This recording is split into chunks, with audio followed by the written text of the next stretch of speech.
رمضان میں وہ تراویح کی نماز ادا نہیں کر سکیں کہ کام کر کے تھک جاتی تھیں، تو کیا روزے پر اس کا کوئی اثر پڑے گا؟ جی صاحب بھائی، در حقیقت جہاں تک روزے کی بات ہے، روزے مستقل ان کا مقام ہے، اور تراویح کا ایک الگ سے مستقل، یعنی مستقل سے مراد بالکل الگ سپریٹ ان کا جو ہے مقام ہے۔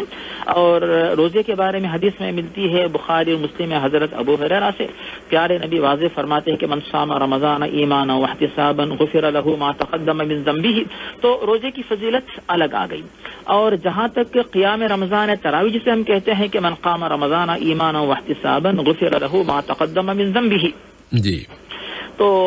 قیام رمضان کی وجہ سے بھی جو ہے بشارت دی گئی، تو ان دونوں کو مربوط نہیں کیا گیا۔ تو اگر کوئی شخص جیسے یعنی کوئی شخص جو ہے دن بھر پیاس کی وجہ سے روزہ نہیں رکھ سکتا، فدیہ دیتا ہے، لیکن رات میں تراویح کی نماز پڑھتا ہے، تو اس کو جو ہے تراویح کا ثواب ملے گا اور روزے کا فدیہ دے سکتا ہے۔ اور کوئی شخص جو ہے فرض روزہ رکھتا ہے لیکن کسی وجہ سے رات میں تراویح کی نماز نہیں پڑھ سکا، ایسی صورت میں جو ہے دن کے اس کے روزے کے اوپر کوئی منفی اثر ذرا برابر نہیں پڑے گا، اگر وہ روزے کی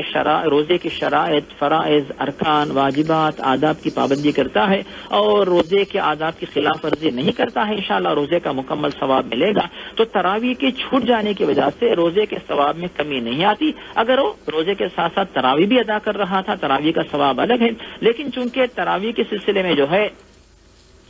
خود بہن صاحبہ کہہ رہی تھی کہ ان کے پاس وقت نہیں تھا، طاقت نہیں تھی، سہولت جو بھی نہیں تھی مثلا، تو ان کی اس طرح کی کسی کمزوری کی وجہ سے یعنی دن بھر جو روزہ رکھا کرتی تھی اس روزے کے اوپر ذرا برابر جو کوئی اثر نہیں پڑے گا، روزہ انشاءاللہ یعنی اس کا اجر مکمل طور پہ ملنے کی امید ہم کر سکتے ہیں۔ اور ایسے صاحب بھائی یہاں پر یہ بات بھی ہم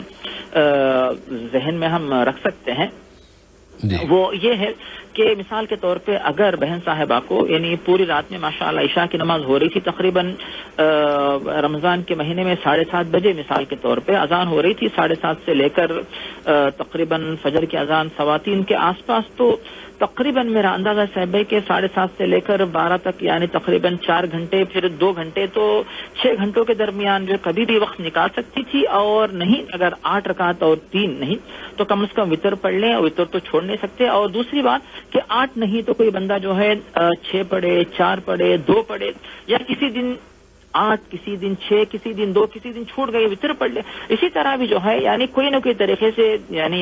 تراویح کی پابندی کرنے کی کوشش لوگ کر سکتے ہیں، لیکن بہن صاحبہ کے پاس مجبوری تھی مکمل، تو ہم یہی کہہ سکتے ہیں کہ اس کی یعنی تراویح چھوڑنے کی وجہ سے ان کے فرض روزے کے اوپر کوئی ذرا برابر اثر نہیں پڑتا ہے، روزہ انشاءاللہ اپنی جگہ صحیح ہوگا۔ جسے بھائی باذن اللہ تعالی